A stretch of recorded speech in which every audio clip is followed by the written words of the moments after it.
Lecture sur l'amour. Supposons que je parle les langues des hommes et même celles des anges. Si je n'ai pas d'amour, je ne suis rien de plus qu'un métal qui résonne ou qu'une cymbale bruyante. Je pourrais transmettre des messages reçus de Dieu, posséder toute la connaissance et comprendre tous les mystères. Je pourrais avoir la foi capable de déplacer des montagnes. Si je n'ai pas d'amour, je ne suis rien. Je pourrais distribuer tous mes biens aux affamés et même livrer mon corps aux flammes. Si je n'ai pas d'amour, cela ne me sert à rien. Qui aime est patient et bon, il n'est pas envieux, ne se vante pas et n'est pas prétentieux. Qui aime ne fait rien de honteux, n'est pas égoïste, ne s'irrite pas et n'éprouve pas de rancune. Qui aime ne se réjouit pas du mal, il se réjouit de la vérité. Qui aime supporte tout et garde en toutes circonstances la foi, l'espérance et la patience. L'amour est éternel.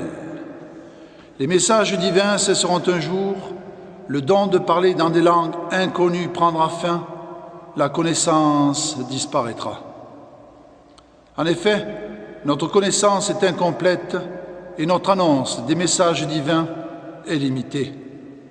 Mais quand viendra la perfection, ce qui est incomplet disparaîtra. Lorsque j'étais enfant, je parlais, pensais et raisonnais comme un enfant. Mais une fois devenu adulte, j'ai abandonné tout ce qui est propre à l'enfant. À présent, nous ne voyons qu'une image confuse, pareille à celle d'un vieux miroir. Mais alors, nous verrons face à face. À présent, je ne connais qu'incomplètement, mais alors, je connaîtrai Dieu complètement, comme lui-même me connaît. Maintenant, ces trois choses demeurent: la foi, l'espérance et l'amour. Mais la plus grande des trois est l'amour. Quant à nous, nous aimons parce que Dieu nous a aimés le premier. Si quelqu'un dit « j'aime Dieu » et qu'il haïsse son frère, c'est un menteur. En effet, s'il n'aime pas son frère qu'il voit, il ne peut pas aimer Dieu qu'il ne voit pas. Vous avez entendu qu'il a été dit « tu dois aimer ton prochain et haïr ton ennemi ». Eh bien, moi je vous dis, aimez vos ennemis et priez pour ceux qui vous persécutent. Ainsi vous deviendrez les fils de votre Père qui est dans les cieux. Car il fait lever son soleil aussi bien sur les méchants que les bons, et il fait pleuvoir sur ceux qui lui sont fidèles comme sur ceux qui ne le sont pas.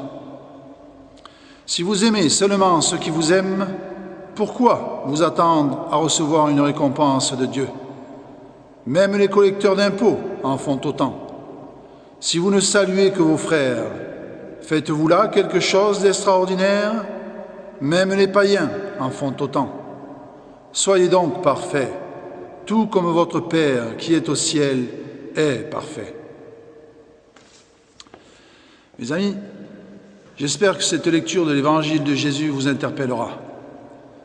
Sachez que le plus grand amour que quelqu'un puisse se montrer, c'est de donner sa vie pour ses amis, et ceci vous aidera à accéder au paradis.